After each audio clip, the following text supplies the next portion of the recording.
The photograph was faded and torn at the edges, handled so many times over 60 years that the faces had become soft and dreamlike. But 82-year-old Dolores Washington held it like it contained the secrets of the universe.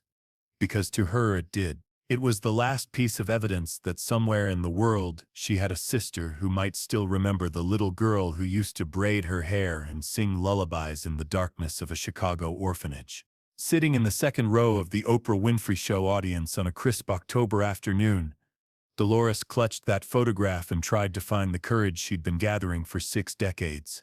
She had written to Oprah 3 times over the past year, each letter longer and more desperate than the last, each one carrying the same impossible request. Help me find the sister I lost when we were children. Help me find the only family I have left in this world. The story began in 1943, when Dolores was 7 years old, and her sister Ruby was 5. Their parents had died in a factory fire that claimed 17 lives, and left dozens of children orphaned in a single devastating afternoon. The Washington sisters, as they were known at St. Mary's Home for Children, were inseparable. Ruby was the quiet one, always hiding behind Dolores's skirt when strangers came around. Dolores was the protector, the one who made sure Ruby got extra bread at dinner, who held her hand during thunderstorms, who promised every night that they would never be separated. But promises made by 7-year-old girls carry no weight in a world where children are moved like chess pieces on boards they'll never understand. In March of 1944, a well-dressed couple from Milwaukee came to St. Mary's looking for a daughter. They wanted one child, not 2. They wanted quiet and obedient, not protective and fierce. They wanted Ruby. Dolores could still remember the morning they came to take her sister away.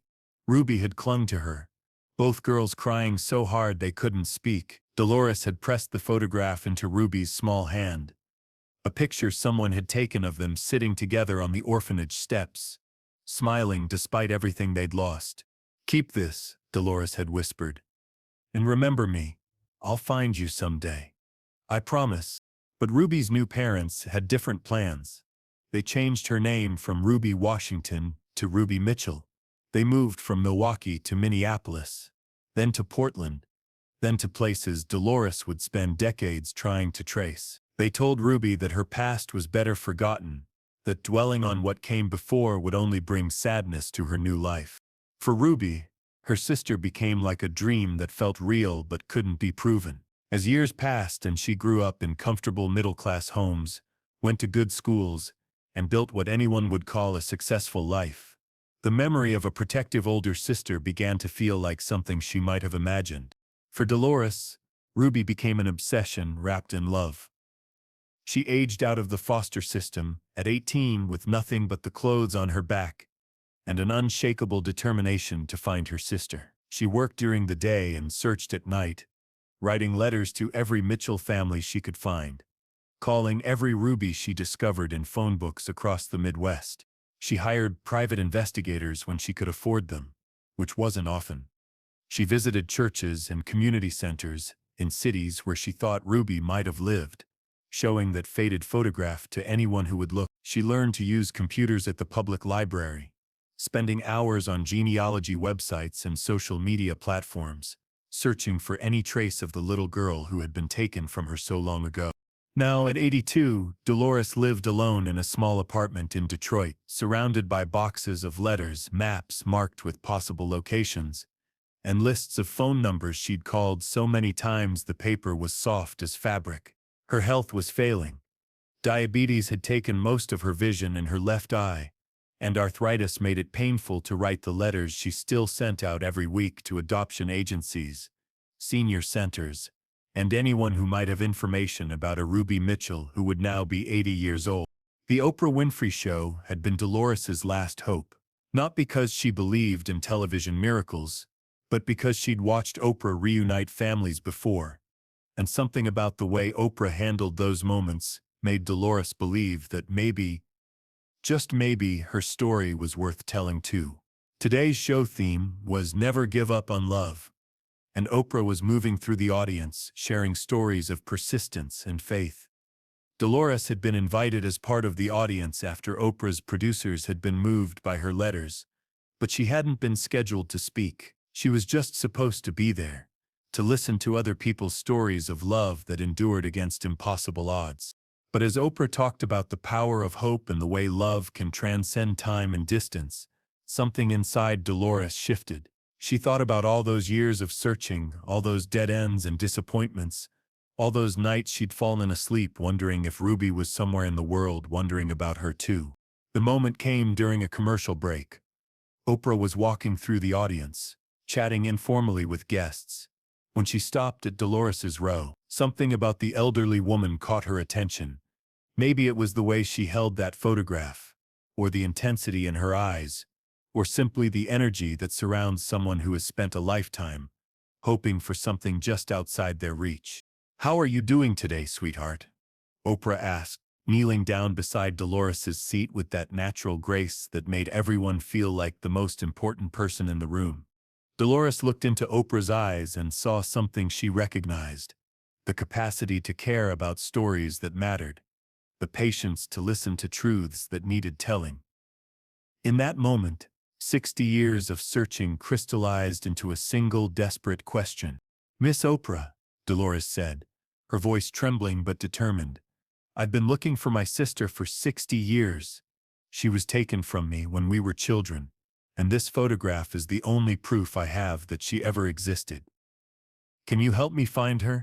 The commercial break lasted 3 minutes, but in those 3 minutes, Dolores told Oprah a story that would change not just her own life, but the lives of everyone in that studio. She spoke quickly, desperately, as if she might never get another chance to be heard. She told Oprah about St. Mary's orphanage, about the couple from Milwaukee, about 6 decades of searching and hoping and refusing to give up. When the cameras came back on, Oprah made a decision that would define the rest of the hour. Instead of continuing with her planned programming, she looked directly into the camera and said something that stopped hearts throughout the studio. "Ladies and gentlemen, we're going to do something different today. I want you to meet someone who is going to remind us all what it means to never give up on love." She walked back to Dolores, helped her stand up, and guided her to the center of the studio where a single chair waited. The audience watched in curious silence as this tiny elderly woman, clutching a faded photograph, took a seat that would become the center of something miraculous. "Tell us your name, honey," Oprah said gently, sitting down across from Dolores. "Dolores Washington," she replied, her voice stronger now, steadied by years of telling this story to anyone who would listen.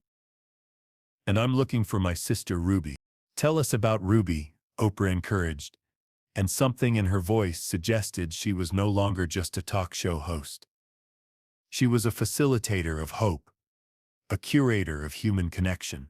Dolores held up the photograph, and the cameras zoomed in to show the image on screens throughout the studio.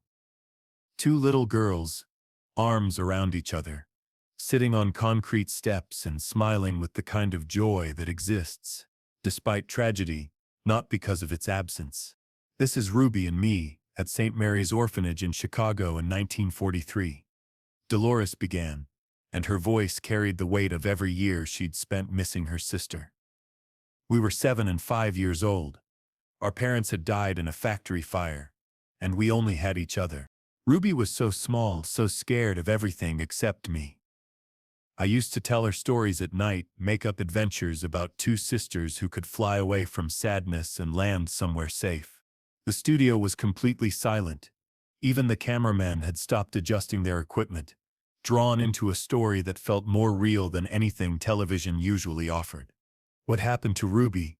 Oprah asked, though something in her tone suggested she already knew this story wouldn't have a simple, happy middle. "A couple came to adopt her," Dolores said, and 60 years of grief flickered across her face like sunlight through clouds. "They only wanted one child. They changed her name to Ruby Mitchell and took her away from Chicago. I never saw her again." Dolores went on to tell the studio about her decades of searching, about the private investigators and the phone calls and the letters. She talked about working multiple jobs to fund her search, about learning to use computers in her 70s, about never giving up hope even when everyone around her suggested it might be time to accept that some stories don't have the endings we want.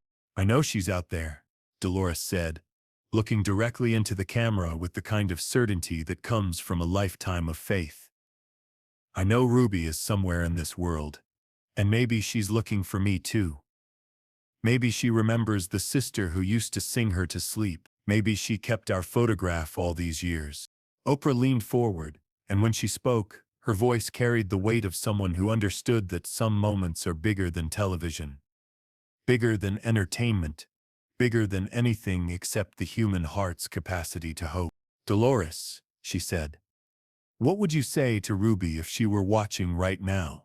Dolores looked into the camera, and when she spoke, she was no longer talking to a television audience.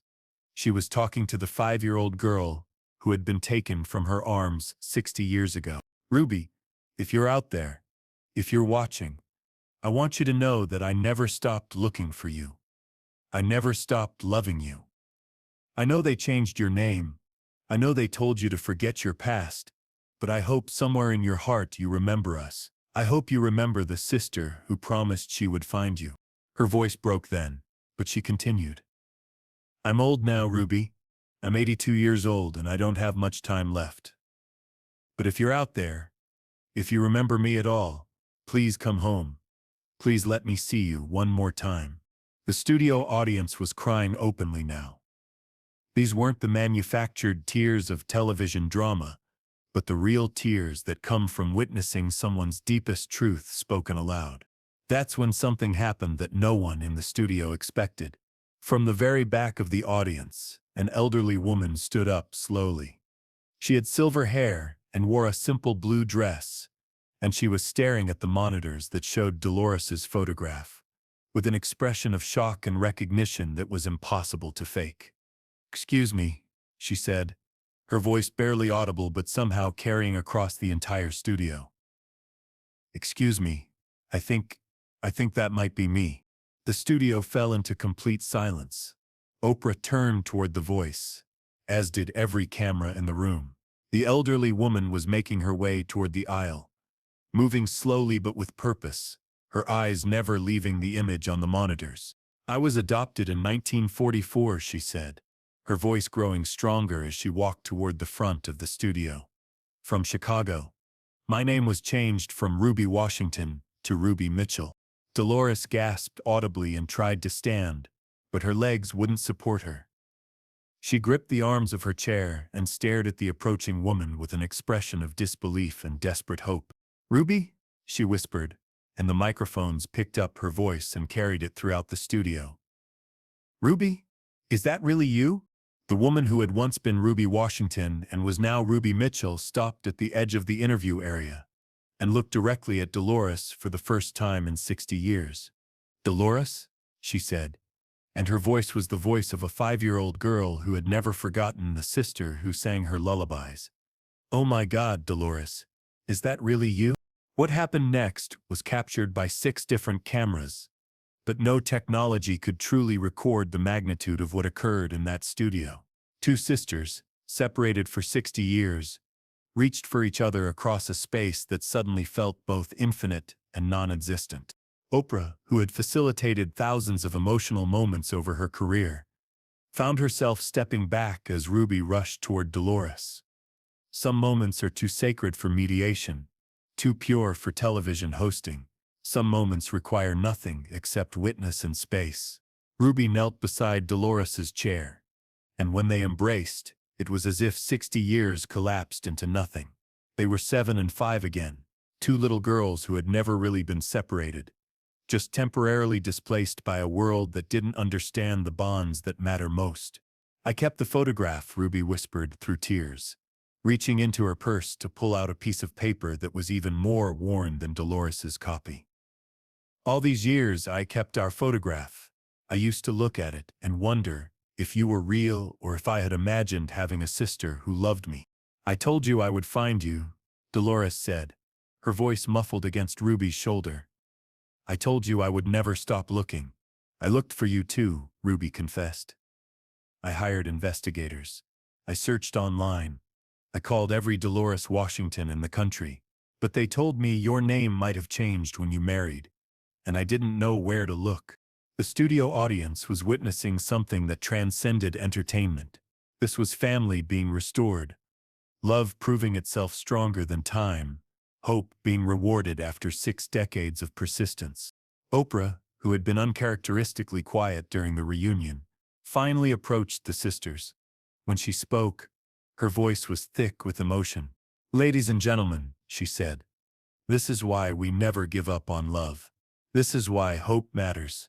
This is what happens when someone refuses to accept that some stories are over." She knelt down beside the sisters, becoming part of the circle rather than observing from outside it. "Ruby, tell us about your life. Tell us about the 60 years between that day at the orphanage and this moment."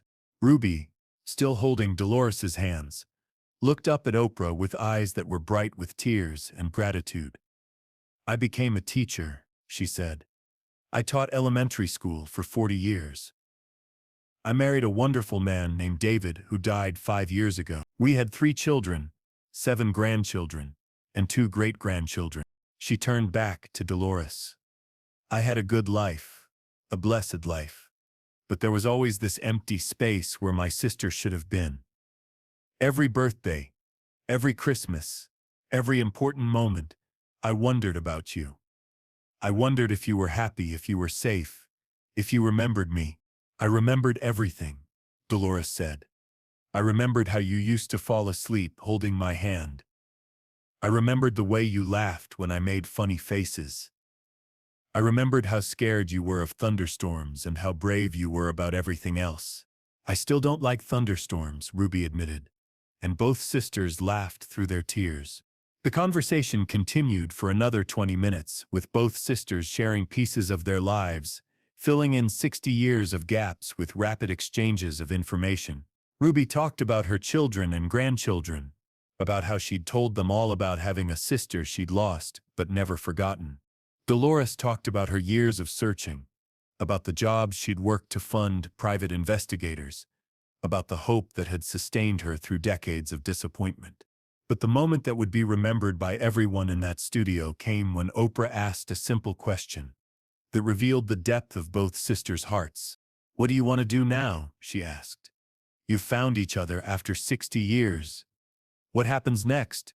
Dolores and Ruby looked at each other, and without speaking, they seemed to communicate in the way that sisters do, the way that people who share history and love and understanding do.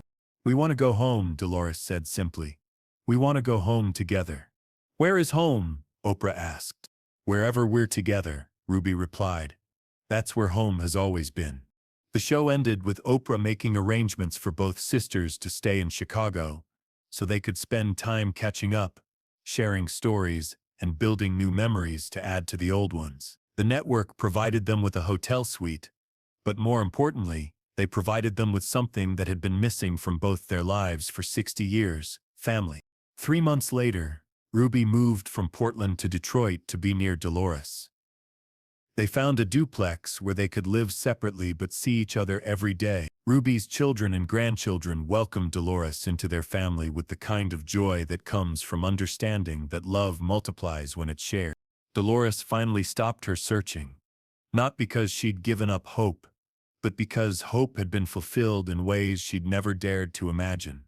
The episode aired 6 weeks after it was filmed, and the response was unprecedented. The Oprah Winfrey Show received over 50,000 letters from viewers, sharing their own stories of lost family members, of searches that had lasted decades, of hope that had sustained them through years of disappointment. Many of those letters led to other reunions, other families restored, other proof that love really can transcend time and distance. But perhaps the most meaningful response came from the sisters themselves. Every week, they sent Oprah a joint letter updating her on their lives together. They cooked together, watched old movies together, and talked for hours about everything they'd missed and everything they still wanted to share. "You gave us back our family," they wrote in their first letter. "But more than that, you reminded us that some promises are worth keeping for a lifetime. Thank you for believing that our story mattered." Dolores lived for 3 more years after finding Ruby. 3 years filled with the kind of joy and completeness she'd been searching for since she was 7 years old. When she died peacefully in her sleep at age 85, Ruby was holding her hand, just like they used to do during thunderstorms at St. Mary's orphanage. At Dolores's funeral, Ruby spoke about the power of never giving up on love, about the way hope can sustain us through decades of uncertainty, about the miracle of finding family when you never stop believing that somewhere in the world, someone is looking for you too. My sister taught me that love doesn't have an expiration date, Ruby said. She taught me that family isn't just about biology, it's about the promises we keep, the hope we hold, and the love that refuses to be broken by time or distance or anything else this world can throw at us.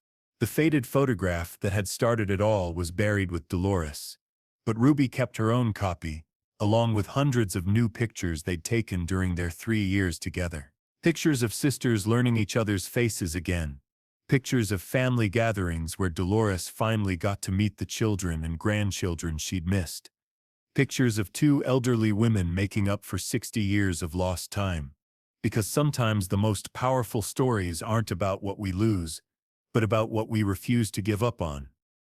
Sometimes love really is strong enough to transcend decades of separation. And sometimes the most important promise you'll ever make is the one you whisper to a 5-year-old sister in an orphanage, promising you'll find her again someday, no matter how long it takes.